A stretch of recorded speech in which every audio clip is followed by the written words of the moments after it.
You end it with, nah, they ain't gonna like this. Literally. Be the reason why I wake up and say, oh, yeah, you know, my back hurt, but baby, that Louis gonna look good on that. Out the door I go. All right, welcome back to another episode of Men with the View. I'm Reg. Homely. Wadley. Kareem. You said Kareem this time. What did I say before? I think you be flip-flopping. You be saying Reem and then Kareem. Yeah. Patrick. Is that your middle name? It is. Okay, I thought Wait, what? I thought you just said a random ass random? name. Yeah, like, who's Patrick? That's me. They were like, I'm confused. Man with a vip. That's hilarious. A pew. I said Patrick, bro. I ain't even, you know, when you said, I was like, I think that's his middle name. Yeah, it is. It is. That's when I heard. I was like, it has to be, because if you just said Patrick like that, that's really weird. Don't you got a middle name? Real confident. We're not gonna talk about that on air. Yeah, you did say. Yeah, no. No, we're not gonna talk about that. I'm actually a junior. Yeah. Oh, that's what's up. Well, they wanted me to be, but they messed up my name. My name is actually Kareem Patrick Jr. Virgo. My dad's name is Patrick Virgo. He wanted me to be a junior. So no this nigga put no disrespect. this nigga put the junior. So my whole name is an error. It's a typo. No disrespect. That's not how junior works. Bro, Exactly. So Kareem Exactly my Patrick point. at least your Junior name's Virgo? not, at least your name's not Exactly. homely, bro. Like, what is a homely, bro? A homonym, dog. Are you the only person on earth with that name? Bro, I'm the only person on earth. Bro, there's no other homely. I'm gonna Google it. I'm not gonna lie. When I met him, he said his name was Homely. I was like, I didn't know what was going on. Bro, Did your brain freeze? My brain did a screenshot. I was like, yeah. I mean, I've never heard of Wiley either. To be honest, Haitian. That's Yeah, all. yeah. Oh. I never heard of Wadley until I got to like 5th grade. So that's not a long life before not hearing. I mean, you was about 11. When is 5th grade? 10. 9. Nine? That's a good little decade. I mean, you could be 11 in But fifth you grade, was 9 years old in 5th grade? I know, but a lot of people. At the start, yeah. I finished No. at 10, yeah. No, bro. 3rd grade is 8 to 9. 4th grade is 9 to 10. 5th grade is 10 to 11. Yeah, you might Right. be right. You might be right. I got held back, but That's what I'm saying. How you know that so well? Hey, he was mad as hell. He was like, I know this nigga is 5th grade. Hold on, brother. Let's walk it. that's If it makes you guys any happier, my full name is Reggie. And Reggie's supposed to be short for Reginald. But my parents named me Reggie. So my name is a nickname. Like, I don't have a It's government Reggie. government. That's what's oh, up. I actually thought it was Reginald. No, I'm sorry to disappoint you. bro, you do not want to know what homely means. No, wait. So wait. Hold on. Before. What is it? Hold on. What does it Hold on. mean? Wait. Before. What the? Hold on. What does it mean? Hold on.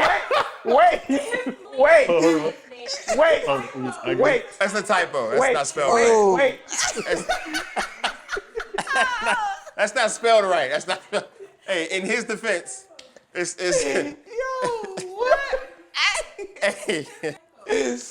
Yo, listen. So you came out and your mama was like, God. She said that nigga homely. They said, what you want to name him?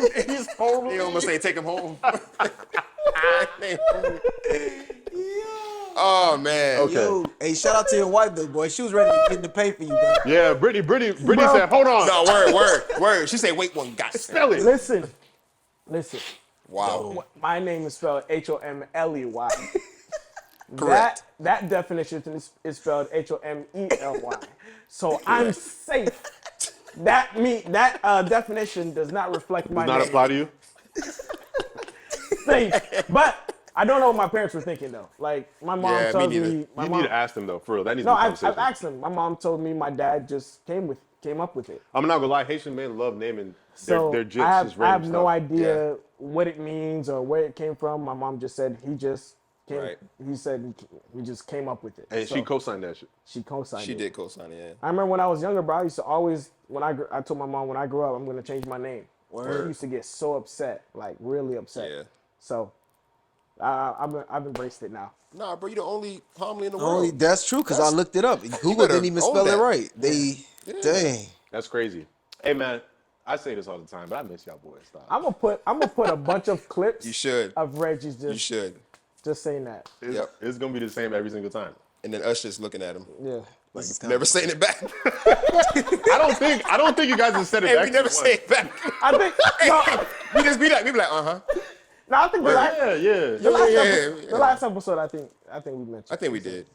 I didn't say that. I didn't say that. But look, man. That made me drive it home. He like, man, Damn, I told him I missed him, and no one said anything. Sophie's like, well, stop saying it then. Because she's like, they miss you. They just don't want to say it on camera.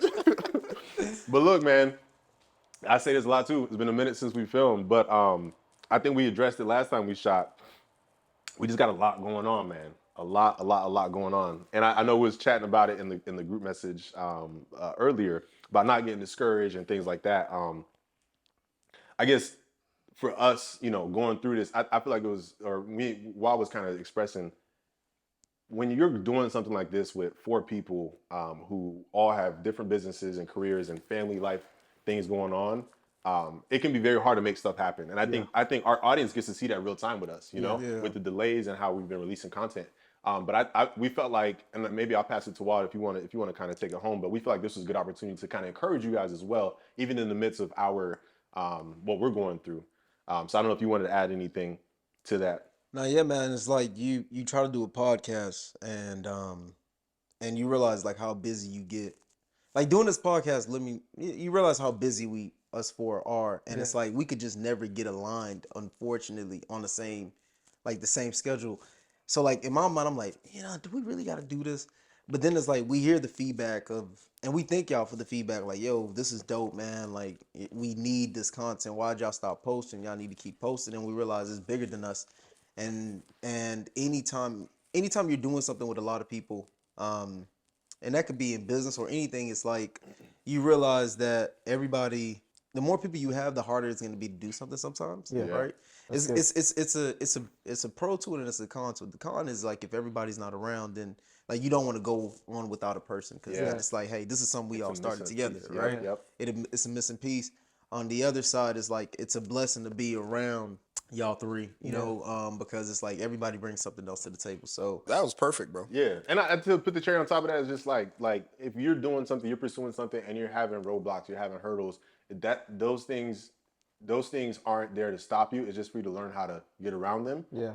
For you to continue to pursue something, because nothing that you want to pursue or nothing that is successful or great happens just easily. You have to fight through it. You see what I'm saying? And like I remember back in the days when I go to church a lot more, I used to love sermons when they would express how a lot of times your greatest success is on the other side of an obstacle. Yeah. And so it's like you have the highs and lows in your life, or even in business or in any endeavor you're pursuing, but sometimes you gotta realize that like they'll say the enemy puts those things in there because he knows how great what you have is on the other side. So what we have here at Men with a View, I think it's a great platform. Like you said, we get a lot of feedback from folks loving the content and really feeling like we're bringing voice to some things that need voice. Yeah. And I myself, I don't want to let that go. You see what I'm saying? Yeah. It's hard. It's like you said, it's hard to schedule time. We're gonna do it, but that's something I know that we have that's just so powerful and really good for what we're doing.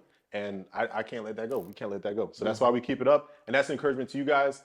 When you have struggles or hurdles in what you're doing, lock in, remember why you're doing it, and then fight through. Yeah, I think we touched base on that today. Yeah. Like, when I checked in with y'all boys, I'm like, fellas, how serious are we about doing this? Yeah. Right? And we're like, bro, we definitely want to keep doing it because everybody's like, yeah, bro, we need this content, So just checking in with y'all today was like, okay, everybody really wants to do this. It's just getting the schedules in line. You know what I'm saying? So that's just like a small. It's not small, but it's just a logistical thing. Yeah, it's an obstacle that we need to get over. But we're gonna. Go ahead. Sorry. And we're gonna. I think it was good that you texted us that though, because like it was almost like a. When you're in a relationship and it's kind of like, so what are we? Yeah, it was. It really was. Some people don't want to get to that point too. Right. Like some people just keep going, right? But like if everybody's on the same page, then it's easier to keep going. You know what I'm saying? Right. But if I'm thinking what I think Reggie, wants to continue, or you know what I'm saying, just thinking for y'all boys, it's not fair for y'all as well. You know what I'm saying? So no assumptions. Just checking in with y'all and just like, hey, fellas, y'all boys want to keep doing this, and everybody's like, yeah, man, we just got to get the schedules in line, such and such and such. So just hearing that again, confirms that like we are doing something good. We all want to keep going. And I'm looking forward to keep going. Yeah, I think that was a great like pit stop. Like you sending that text, I was like, ooh, good. That's a good way to put it. This is a good way to kind of check us, because I think in life and everything that you do in life, it's okay to have somebody that holds you accountable. Like if you have a personal trainer, they ain't see you going to the gym in weeks, and they checking you, you shouldn't take that in offense. They're actually looking out for you. Yeah. Like, if you're really serious about this, we can keep going. Correct. If not, don't waste my time. I won't waste yours. You know. So I thought that was a good way of us coming back together and kind of regrouping on, okay, it's not just about like our personal lives and things like that. If we really want to do this, like Wally said, I thought that was a great point. You're thinking about the bigger picture, and it's bigger than us. There's people who actually want to see this. Correct. So at times you have to get your personal things out to the side a little bit and think about the bigger picture. And then with that, it'll remind you to keep going. So and you know, when you got like, you know, the saying sometimes like it's too many chefs in the kitchen, right? But I feel like some of the 5-star restaurants has like many great chefs back there whipping it up. That's good. And it's like, if you want to see, when you're doing things with people, if you want to check the commitment level of them, just see what they do. So I'm gonna go down the line and just tell you what people are doing, right? So today we're shooting. Homily does all the editing. So like in my mind, I'm like, yo, this guy wants to come and shoot and he's gonna edit it. He's obviously locked in. Cause he has other things that he should be shooting. Like he has things that's paying his bills. Yeah. That he should be shooting. Reggie all day long is like, hey man, he's sending out topics. He's trying to schedule. He's asking about dates. The dates. I'm like, man, this guy is committed. Just like how they don't answer me in real life, they don't answer me in the text message either. Reggie be sending voice notes. They disappear after a couple minutes. 'Cause I ain't get to it yet. I be leaving that boy on red, and then like, I be leaving him on red. I'm like, that's wicked. But like to the point where it's like he just came from a shoot. He just came like Reem just came work. from a shoot, and his shoot was in Miami, and I live an hour and a half from Miami. So he was like, yeah, I got to shoot from 5 to 7. We're gonna shoot at 9. And I was like, bro, if he's gonna do this drive, committed. He's committed. So it's like it kind of lets you buy in. And I just got off of work 15 minutes before we started shooting. Yeah. But it's like, but that allows me to know like, hey man, they're committed. Cause like good. a little point of me was like when Reggie would ask, I'd stop responding. I'm like, it's not gonna happen. So like, it's kind of like you're waiting for everybody else to respond. Yeah, when everybody else say like, first. Yeah, because then especially in our dynamic, it's like especially the scheduling conflict. It's like we need all 4 people to say that we available. So it's like you saying, "Yeah, I'm available." It's just like I get you. Like there's no hard feelings. And trust me, when y'all don't text me back, there's no real hard feelings. Like I'll go to Sophie and I might make a diss song about y'all. I got like 3 or 4. I got a whole album, matter of fact, coming out. Like Sophie, look at this. October 15th. Each of y'all niggas, I got 3 tracks for each of y'all. Rocco got a track too. Your dog got a track too. One thing to like him, another thing to get him. Like, are we like first cousins or third cousins? Bro, does it matter? If you're cut, bro, y'all got the same blood, bro. I'm gonna definitely grab some plates first though. Then I'm gonna leave. Wabi's looking out for sure grabbing the plate. Oh, for sure. Who created this push present? The Bill dude and that Chanel bag dude too. So you still failed, but it was funny.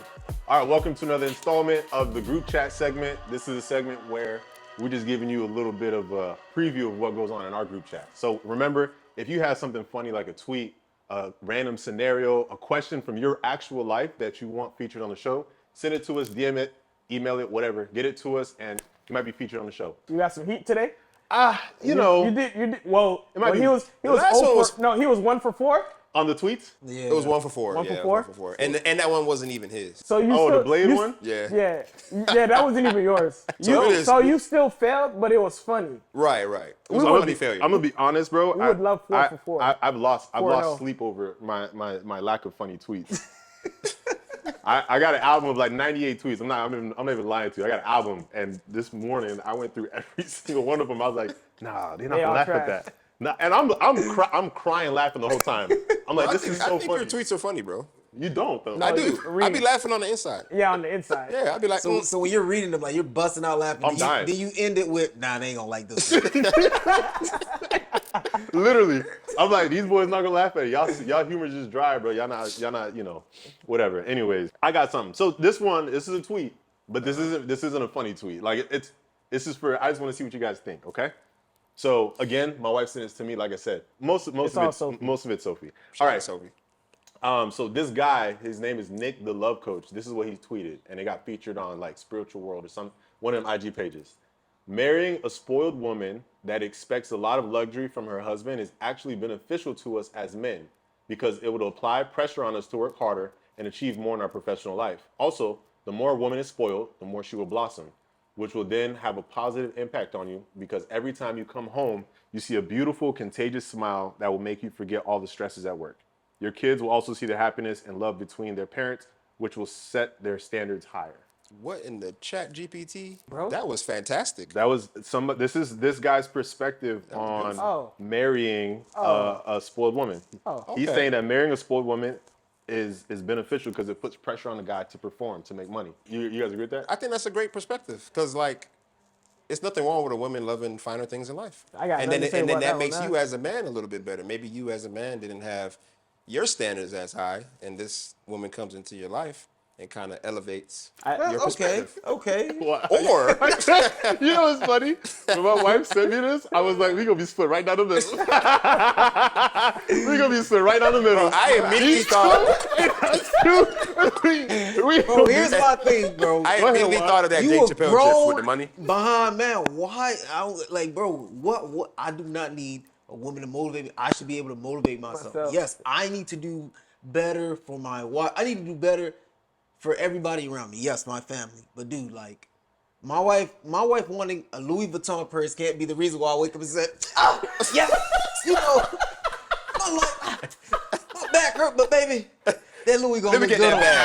Out the door I go. Hey, how you wake up again? Like, right. Who wakes up like that? Hey, bro, somebody just wait. He's like, oh, my wife wants Chanel. Bro, you wake up strong. Out the door I go. That's crazy.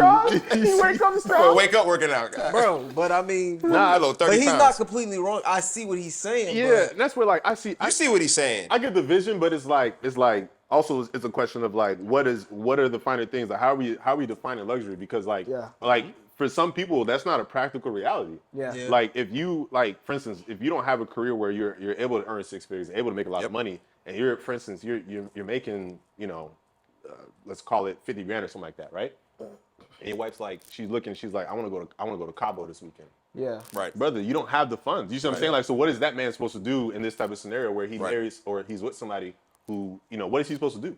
Oh no, I mean in that scenario, that's an issue. Yeah. That's a problem.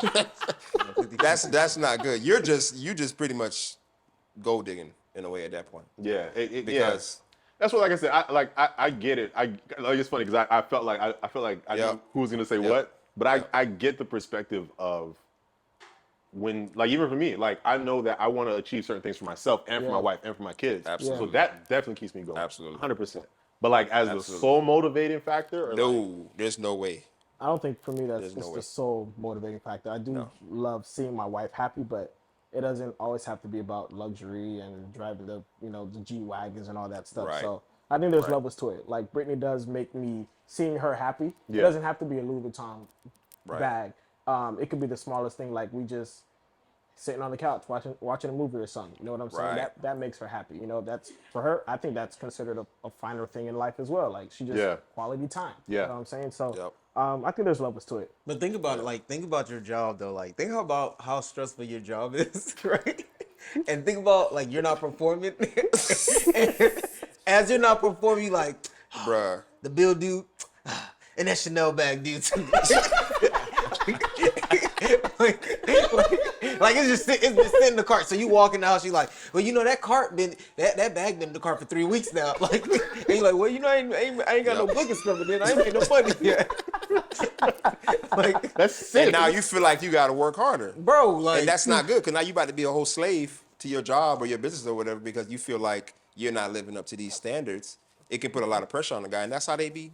Yeah. Just for Chanel bag, huh? Just for the Chanel just for one bag, bro. You work 80 hours just to save for one bag? Yeah. Man, my wife the other day, you know, she was like, yeah, I don't know who created this push present bullshit. Oh, yeah. I don't know who created it. Sandy's still waiting on her push present. Isaac's too. Isaac's about to be 2. Hey, it's coming. I'm pushing. I'm pushing something.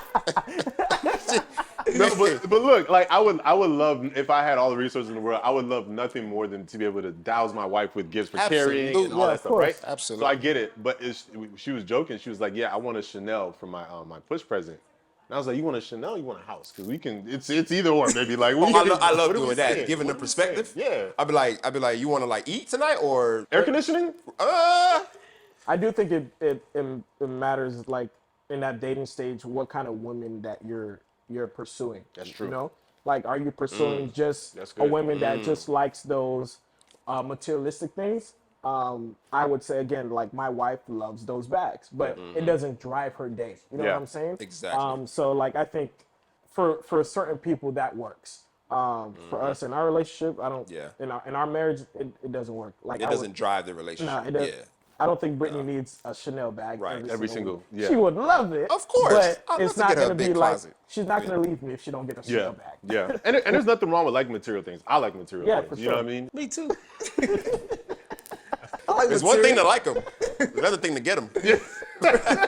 I like material too. Two different things. No, but it's funny. But it's like what his message is like. You know, if he's like, hey, you know, having a wife that's applying pressure on you, you know, giving her a place to stay and a car to drive. You feel me? Like I feel like that's different. But For sure. Sorry, I got distracted because Sophie just sent me a picture from the doctor, and it was saying things to pack, like when your baby's this that. Oh, and it says what's that in bag the called again? Yeah, like the first outfit. It's a name for It's it. like a go bag, no? Yeah, like your go bag. It's a name for it. Yeah. So in doctor's instructions for the partner's bag, so for my bag it says push present. Oh, that's what it say? Push. So it's the doctors I don't even know the word is. It's the doctors giving these women this bogus. Yeah. I'm sorry. I got distracted because I was like, what is this that she's texting me here? the push president, it's Doctors. it's a dope concept, right? It is though. It is. All right. So what's the moral of the story? Moral of the story on this is that it's okay to be motivated by your woman's wants and desires and stuff, but But it's not the driving force. it shouldn't be the driving force, and that's up to you to determine. Yeah. You know what I That mean? is up to you to determine. All right. I got a couple of scenarios here. I believe in you, bro. So You 1-0 right now. So let's, that I'm was up, good. right? It was That was good. pretty It was good. good. It was good. That was good. That was a good Hey, discussion. Thanks, babe. All right. So you guys aren't married, obviously, in this scenario. This is all for fictional purposes. It's already gonna be toxic. Please, wives, don't. It's not gonna be toxic. Please, wives, don't hold them to these, right? So you're about to go on a date. I don't think this is safe, but go ahead. No, this was not bad. You're about to go on a date with this girl, and you're taking her to a fancy restaurant, so it's like, very formal attire. It's a whole thing, And so you go to your barber before the date, and he messes your line up. Yeah. Like real Well, bad. y'all got this conversation. But when you met Sandy, you had hair, bro. Oh yeah, I did. Where was Continue the question. He's like, oh yeah, about that. You was about to ask him where was the line? Oh, the lineup or whatever. Oh, that's crazy. It's crazy because if you messed that line up, you couldn't probably see it. It was far back enough that it didn't matter. Ain't you smart, nigga? Can't you just tilt their head down and see? He said you can't see over it. Nigga, look over. You tall. Oh Lord! But what are you doing in that scenario? You just got your hairline is messed up. You about to take this girl out to a fancy dinner. You can't wear a hat at this place. Like it's not no hats allowed type of situation. What are you doing? First, you said this. This is not the first date. Oh, Y'all been rocking with each other for a little Oh. bit. Because I wouldn't take a girl to that type of spot first date, but that's just me. But it's early into dating, like first 3 months. I'm gonna get the Beijing. Yes, I'm gonna get the Beijing. It's like Beijing. it's like real bad. Like bro. I'm talking so because I did this before. Like you know how you sometimes you get a little swirly part. Damn. Instead of like a swirly part, it was like a swirly gap. And so you got like It's like you got like a whole situation. It's bad. It's Bro, really you know bad. what he said? Hey, you want black spray? Load it up. I'm like, bro, I don't want this black spray. Give me the black paint. Give me the one with the hair fibers, the real hair fibers. that's crazy. I'm still going. With the messed up lineup, you Yeah, going I'm still going. At Oh, you confident? 3 months, like I'm just gonna let her know. Yeah, we Hey, 3 months in, bro. I was trying to get fresh today. Went to the barber. Yeah. That boy didn't hook me up right. He said, "Oh, But I still, I'm I never still working wanna with go, him again." Like if you really like this girl, But you wouldn't do the Beijing though? yeah, I would do the Beijing, Okay, but I'm okay. still going. Before he answered, I was still gonna say I would still go. Period. Yeah, I would still go. yeah, I agree. I still go. We've been kind If of dating 3 already. months, bro. months, yeah, If I'm dating yeah, 3 yeah, months. yeah. I'll tell her. She would understand, bro. Right. It probably took her I'll 6 tell her. outfits anyways to get to the thing. Right, anyway, I don't want what to I'm saying? reschedule. I'm I'll still going. tell her I'm never working with that barber again. You know what I'm saying? He's fired. He's about. You know, That's the easy one, I bro. deleted his number. I'm still going. Okay, that's fair. You going? Bro, it depends on how good he can get with the Beijing, bro. Because this is my problem. This is the thing though, because if you don't tell her and you got the Beijing and you sitting there and the light hit it right and she realizes that it, thing out there. and then like it's not a car like I think how the do you Be- move I think on the from Be- that? I think the Beijing is worse. Then she gonna be like, damn. Because she might not want to talk about it. Like, yeah, this at the whole, and that might make it awkward that's too. what I'm saying. Like if you say it from too. the jump, there would be no issues. Right. It's like when you're talking to somebody and you got like a booger hanging out your nose or something, but they don't want to tell you. Yeah. That's what she might do. What's like a restaurant like it's real hard to get a reservation to? Like our own Miami. Yeah. I wouldn't want to miss that. Like, hey, the hair crazy right now. Yeah. But the fit fresh. I still want to. I mean, we ain't even got to take no pictures if you don't want to. You know what I'm saying? But I still want to go on a date. You showed it to me, so you can't even see this anyway. You can't even see it back here. It's back here. Yeah, that was easy. I'm still going. I would get the Beijing, but I would tell her as well, like, yo, I'm getting the Beijing, so like I don't embarrass you. And then like depending on which side it's on, my shit messed up right now, dog. But I still want to go. Depending on which side it's on, you can kind of sit like, you know. The whole time. I'm not doing that all night, bro. So I was like, this is good. I'm not doing that all night. That takes too much. That takes way too much. Yeah, that's too much work. All right, I got another one for you. Okay, this one I think I like this one. All right. So you and a girl again. You guys are dating. Mm-hmm. It's like 8 months to a year now. So you guys are going steady. Okay, as the folks say. You guys have already been intimate. You know, barring your religious beliefs, this is the scenario. I'm telling you what's happening. Okay.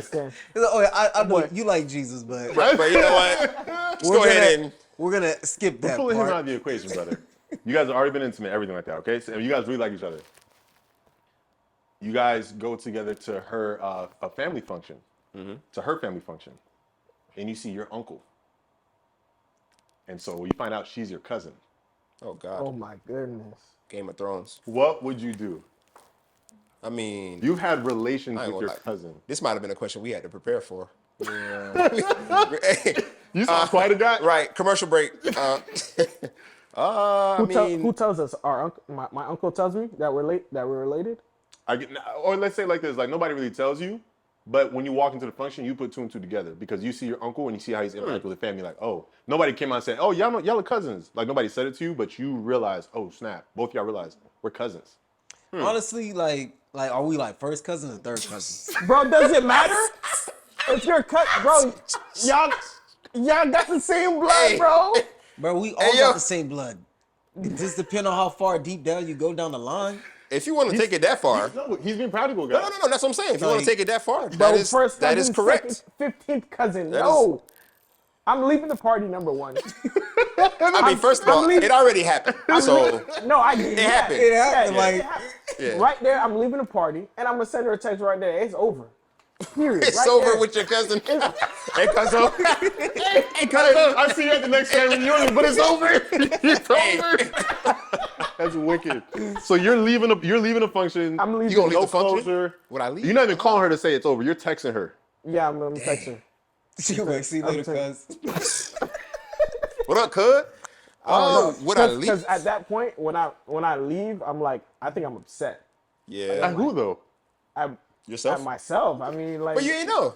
No, I get that, but what? I'm leaving and I'm texting her, hey, it's over. Word. Sayonara. I'm gonna definitely grab some plates first, though. Then I'm gonna leave. Yeah, because I'm like, are you in the middle? If of Wabi's with me, I'm for sure grabbing the plate. Oh, for sure. You gonna ask Wally to get him a plate? Hey, bro, I'm gonna get a plate. I'm gonna get two. Oh, for sure. I ain't come here for nothing. I ain't come here for nothing. Yeah. I'm from around the way. I'm from here with Bro, something. I'm leaving here with something. I'm leaving here with something. So Wally, what you doing? Because you asked if we second, third. Honestly, disclaimer: my wife's American and I'm Haitian, so that I already knew we weren't related. I mean, and I vetted it. But if that's my situation, that's my reality, I would be curious to see like how are we first cousins? Because if we first cousins, I'm one. Because how did I miss that? Yeah, that's like, crazy. First cousins is a little crazy. Like how did I miss that? You feel me?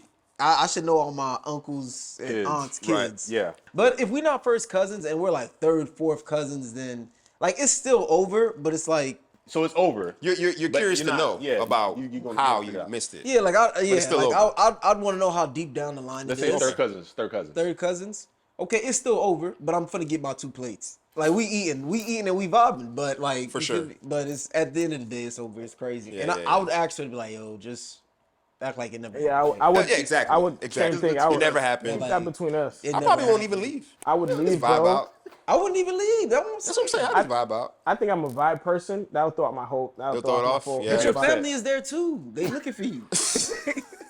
It's not just her family. Hey, Holmes was hired to do video that day.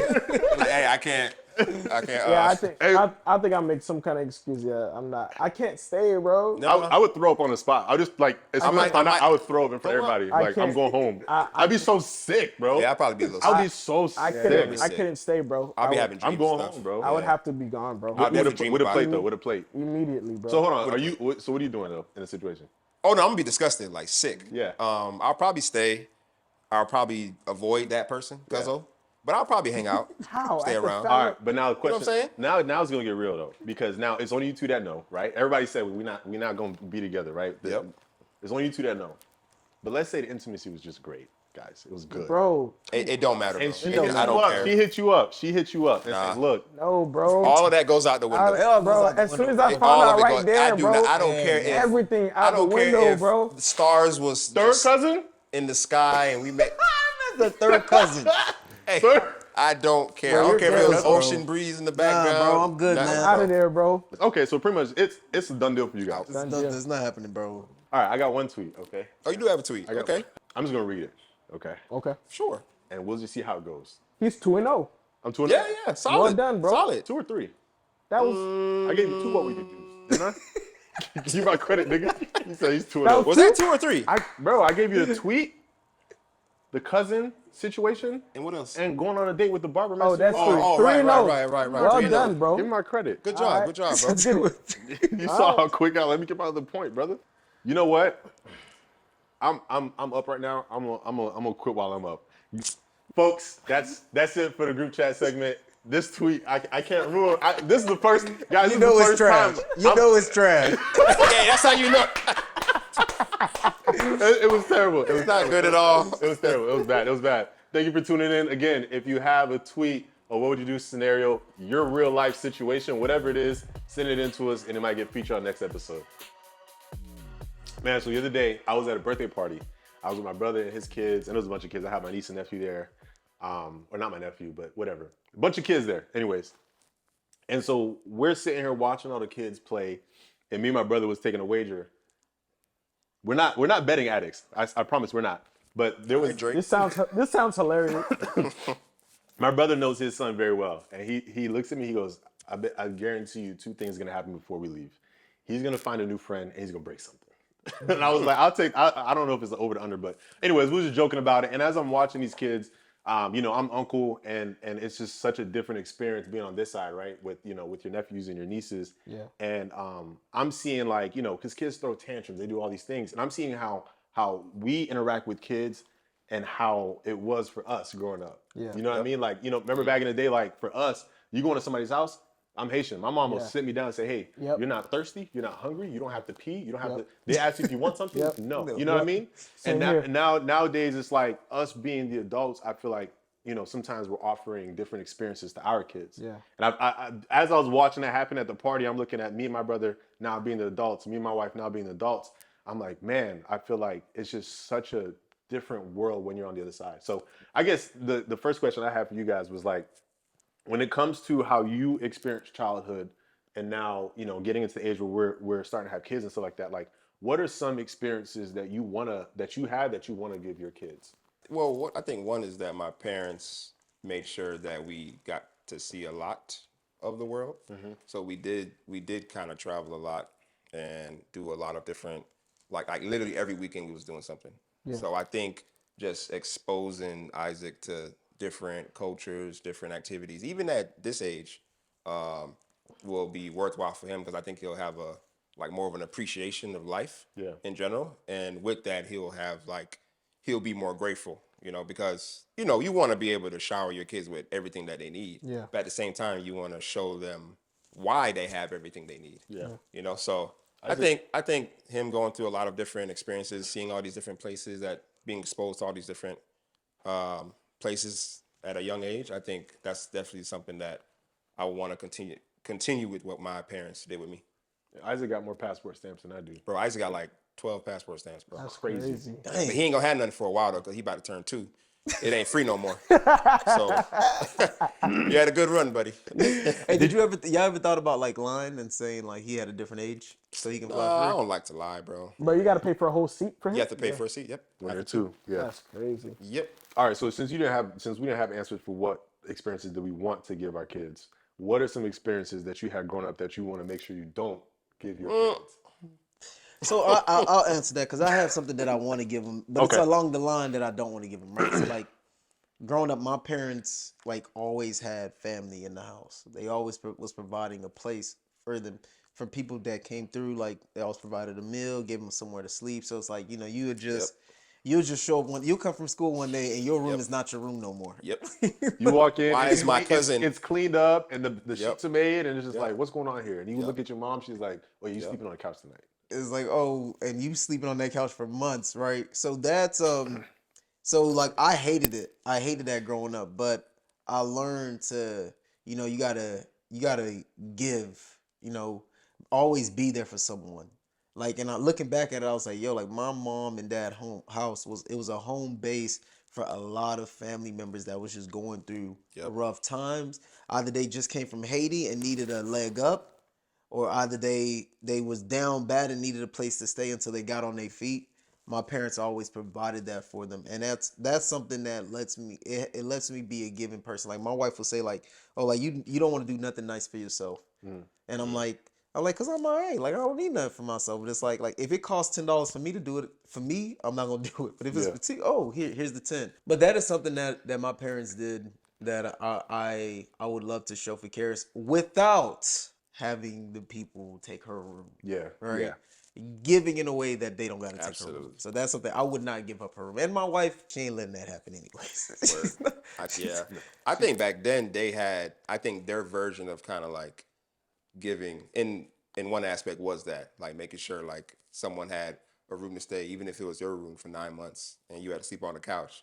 But like you said, I think it's a great thing to instill in our children to like what's a lot to you might be what's little to you might be so much to somebody else. Mm-hmm. So like having that ability to provide for someone, like someone coming out of the country, helping them get on their feet, all that good stuff. It's a great thing to instill.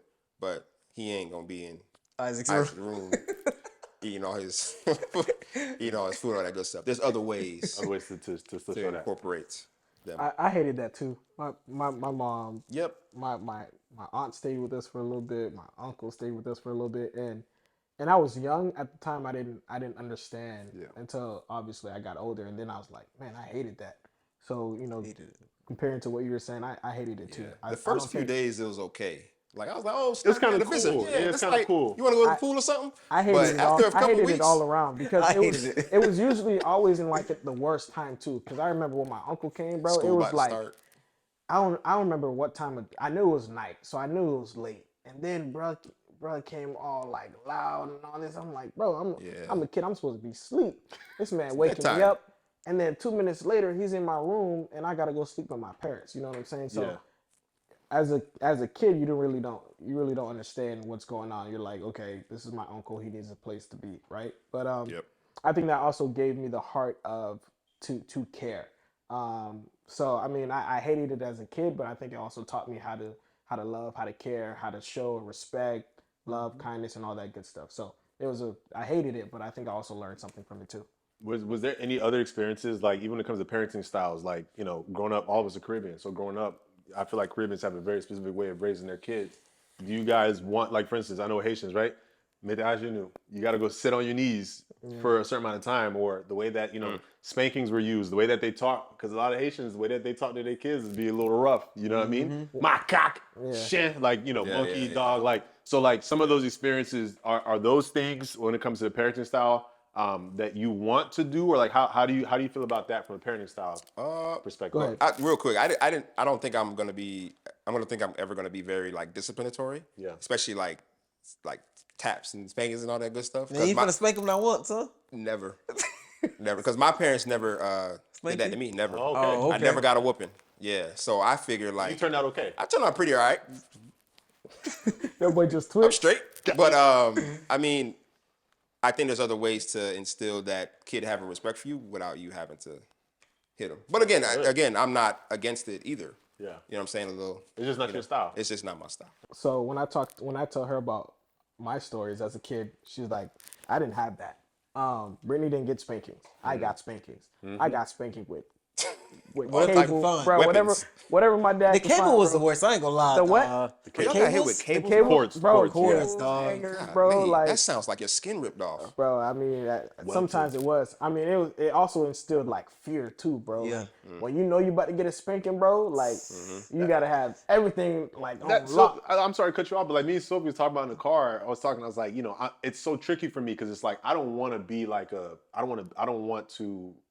I don't want to pass. If I had trauma from getting spanked, I don't want to pass it on to my kids. Absolutely. But I'm gonna tell you something. This spankings work.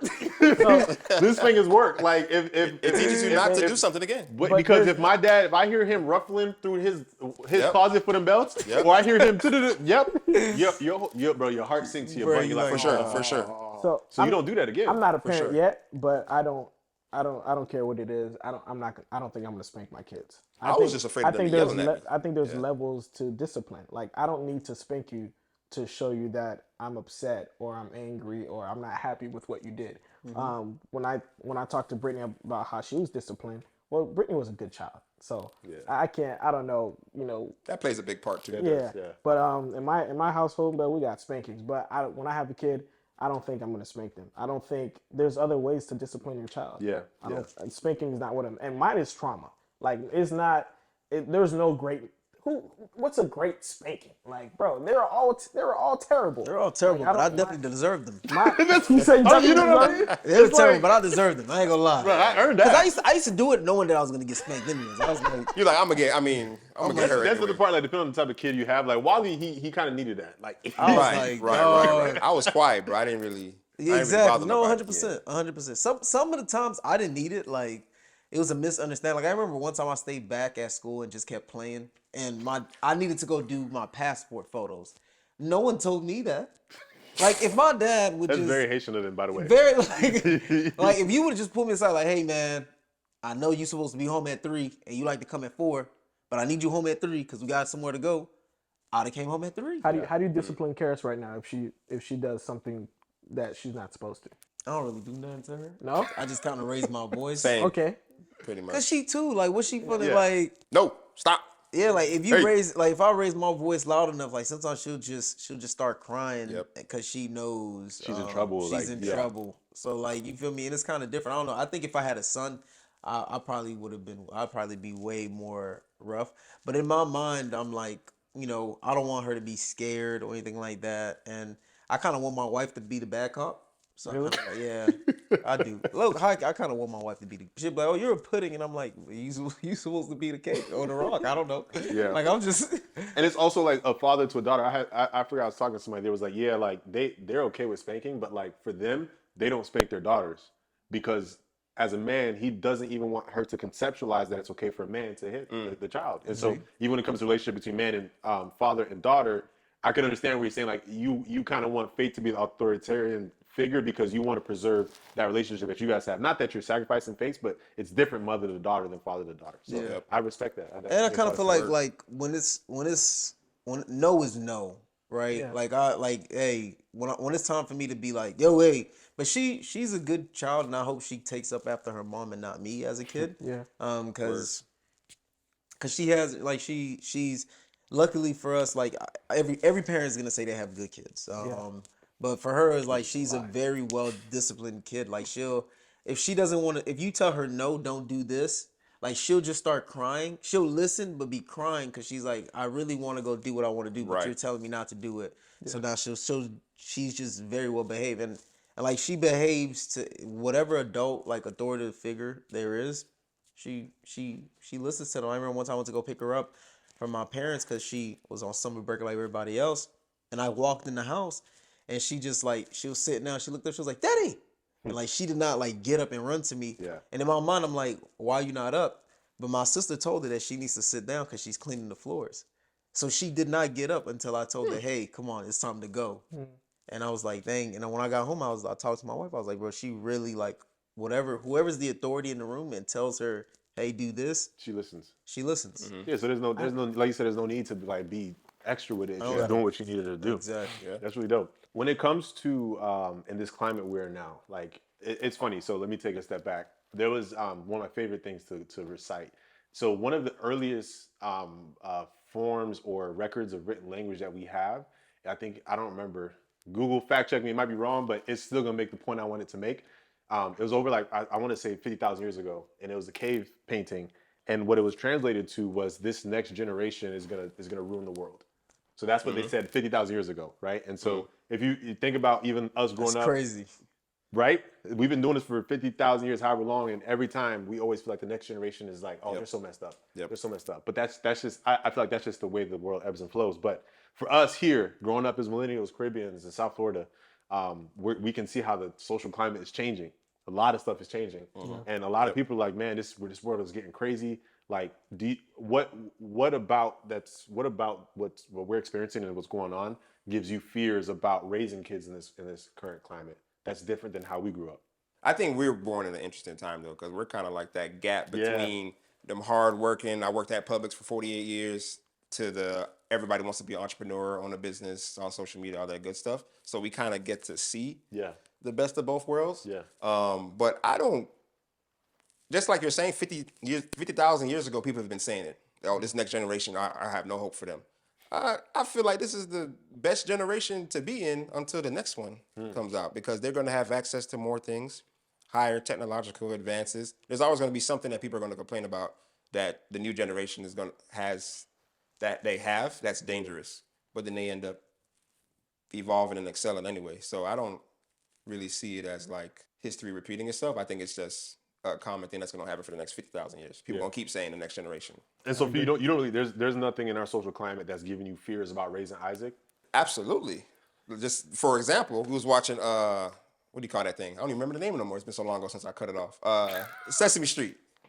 There was something that came on the TV that I felt like as a child, it's not fair for him to be exposed to. I won't go into details. But ever since that day, I was like, man, like, what is going on here? So we like even cranked up, what he actually watches, and we make sure he doesn't like slip up on like it cutting to a scene or a new video that's something that I feel like he shouldn't see. So in terms of like I said, access to the internet, these kids are exposed to so many different things. They can accidentally click on a YouTube video and then boom. Even on YouTube Kids, like there's a certain little hidden agendas that you have to be careful that they're kind of portraying to make it seem like it's easy. I mean, not easy. It's okay for that person to be exposed to. But in general, it's just like certain things that you weren't exposed to at that age now is being more prevalent. Is the norm now. Yeah. That's interesting. 100%. I think there's a lot of things in this world that I'm worried about my daughter coming across, but it really just comes down to what my wife and I instill in her. The care, the love, the teachings that takes place in this house. Because when she steps outside the house, the older she gets, it's just going to be more and more and more. But if you teach her and you instill what's important inside of her at home, she'll be fine. Like my pastor has a saying that his last name is Wilkerson, and he was during the sermon he was like he says like when the kids are leaving home, he says, "What's your last name? So what are you gonna do? Okay, do what the Wilkersons do. I don't care what the Josephs are doing. I don't care what so and so is doing. So do what the Wilkersons do." And that's what's important, because bro, last night I took my daughter to the park, and like the cuss words were just flying, and it's kind of like sometimes, bro, kids like everybody, but really kids like bro, like kids that look like they 4 or 5 years old to like 9-year-old, and then it takes me back. I'm like, bro, I remember when I was a kid like this. Like, yeah, the kids around this age were cussing, but it's kind of like sometimes you build this like this life, and you kind of put yourself inside this bubble where you kind of forget like, yeah, this is how majority of the kids. This is the world. This is the world. Like this is what she's gonna like. Yeah, her daycare right now. She probably goes to a daycare where the social economical status is you don't have kids in there cussing all day, but when she go to the local park, it's everybody there. It's free to go to the park, so you don't got to pay to be in here. Like she's exposed to things that normally you got to pay to go to, so people act a certain way of class. But at the end of the day, like she's gonna be exposed to these things quick, and it kind of like the moment I see like my daughter doesn't really care to play with other kids, but for some reason she wanted to play with these kids, and I was like, nah, you not, you are not playing with these kids. And then I kind of checked myself. I was like, bro, like you're not always gonna be around to tell her who she can and can't play with. So at the end of the day, it's important what happens at home. I like that. I agree with you, bro. I think as the parent, you got to instill certain things within your child. When I think about myself as a child, there's so much things that I learned out of the house. And when I think about my own child, I'm like, I know they're gonna get exposed to this. So there's certain things you can't help, but you can control what's going on in your house, right? Like the first time I knew what weed was, I was like in middle school, right? In 6th grade. Like I'm going around smelling this thing. I'm like, what is this? This thing is strong. And I'm thinking it's just like a regular scent. I thought it's just the hallways just stunk, right? And then I found out what that thing was. I didn't learn that home, but if you're instilling the right characteristics within your child, I think they won't go do certain things. You know what I'm saying? Like we didn't have drugs in our home. You know what I'm saying? So when I went to school and I smelled it and I saw it, I was like, oh, okay, cool. We don't do that at home, so I'm gonna just stay away from that. Yeah, of course, like kids will be like, yo, you want to hit this? I'm like, nah, bro, I ain't with that. So I think it starts within the home. Like there's a lot of things that I see on TV now, like social media. Like it's a lot to take in. I even think about how I'm gonna do that as a parent. Not exposing them to all this stuff. Eventually, I think they will be exposed to it, but it's all about what you do inside the home that will determine what they would do outside of this world. And I think what I love about stories like that is like, because even myself, we all grew up similarly. Things like weed is just like, my mom, you see marijuana? Yeah. Marijuana? That's how she said. She's like, don't do that stuff, right? Yeah. And so like you said, the first few times you're around it, you're like, yo, like you're not supposed to do this. So Correct. that's instilled in you. Correct. It's like a part of your character. But if you make it okay in the home, of course they're gonna do it, right? Exactly. But as much as it wasn't okay in the home, 3-4 years later, of course, I was going to try that one, exactly. right? And so, but kids are going to be kids as well, bro. And so what I like about what you're expressing here is that like we grew up in a time or in a household where there's certain things that weren't okay. Correct. Most of the things that weren't okay, I went and tried, or we've all went and tried, right? But now it's almost. I don't know about weed, brother. No, let me not say it like that. I guess what I'm saying is, as a parent, you instill your kids with certain things that I feel like they carry with them for a lifetime. Because now, we've all done stupid things in our teens and our 20s. But now as we're having kids, we're all kind of back to where our parents were with some of those principles, even though we kind of veered out of it. Yeah. And so what that tells me is that what your parents instill at you at a young age sticks with you. Exactly. And so like you said, that character that you build in them, they might go out and do some dumb stuff, but they're not going to be, you know what I'm saying? They might try some stuff. And that's where like, have a relationship with your kids. Like you don't want to be their friend, whatever. They're going to do dumb stuff. But like, as long as you instill, like you said, instill that in them, I think it stays with them to an extent. You still got some like the 1% crash outs that absolutely. It don't matter. Absolutely. It don't matter what you try to teach some kids when they was younger. They're gonna, I also think as a kid, you also have to make mistakes to learn from what you did. You know what I'm saying? If you don't make most of those mistakes, you're gonna be like, but you got to learn from your mistakes, and then you realize, oh, I wasn't supposed to do that, or I don't like this, and then you get back on track. Every kid's different. Like I think some kids like learn what to do and what not to do a lot from like observation. And it's just wrong. You kind of learn from observation, where there's other kids, they learn better from, like you said, learning from their mistake, like actually getting into that trouble and being taught a lesson, unfortunately. I think it's just, every kid is built different, and you just kind of have to like pay attention to how they learn their lesson. That's what makes us human. So that's what makes us human. I think as men, though, what's important from the last generation to us is being more vocal, right? Okay. Because my dad's vocality was belt. Yeah, it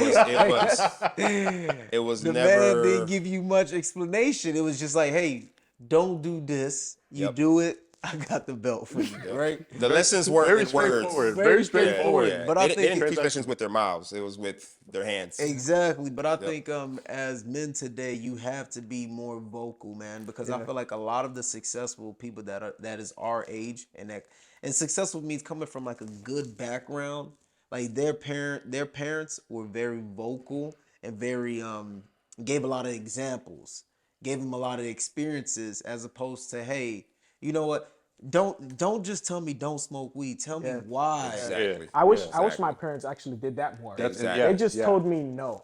Why can't I do this? Yeah. Right. Don't Sometimes tell me don't have sex. Tell me why. Right. Pregnancy. Right. Disease. I never Go got down the sex line. talk. Right. Never. I had to Never. find out in middle school again. You always never had a sex 30. talk. My dad didn't have the sex I didn't talk have with the me. sex talk. Nah. I mean, if I did do something like that age, he'd probably just be like, I wasn't. I'm gonna leave that. Bro, One crazy. I think my dad. Funny. Speaking of this, I think my dad had the sex. My dad interpretation of the sex talk to me was, I think I was like in college by now, and I went home. You're a whole grown man. Right. I went home and he was like, "Hey man, if you see a girl walk up to a car, you see a girl walking and a guy in the car, like, try to holler at her. She goes over to that car. That's not a good girl." And I was like, That's how you explain it? word. Your dad's made a few words. Yeah. Bro, a man. That stuck with you though. Bro, I wasn't hollering at no girl. I ain't had a car. Did you test it out? Oh, I was gonna say, did you test it? Like, hey, and then she Bro. start walking. Nope. Walk back. Nope. Bro, look, man, we grew up with my age. We had cell phones, bro. I didn't have to holler at you. Like when he was trying, I don't know if that was his version of the sex talk. Yeah. And I mean, I really didn't need the sex talk from my dad anyway. Yeah. But at the end of the day, it's like you just want to, like, as men now, like something that I'm gonna do is be very vocal. Yeah. And very, you give examples of stuff. You walk through things so that you understand. Here is why you do this. Here's why you don't do that. Here's the good and the bad. My mom used to just tell me, don't walk around with a tank top. What does that mean?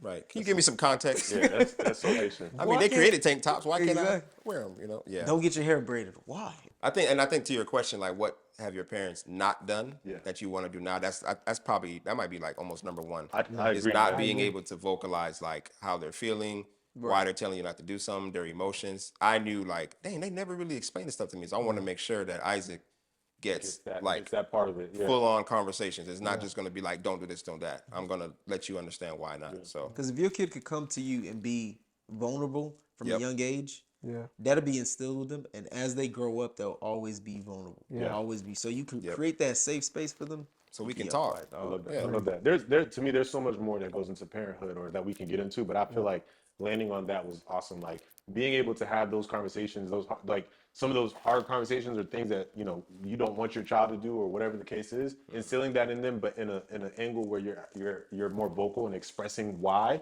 I think that's huge. And even just like you said, even on the front of being transparent as well, like how we're feeling as well. Because sometimes your pops probably might be mad as hell about something, and he's come with the belt, and it's just he's not really expressing why he felt disappointed. Yeah. So having those type of conversations and builds that relationship with the kids. But I think that was a great conversation. I think we'll cut it there.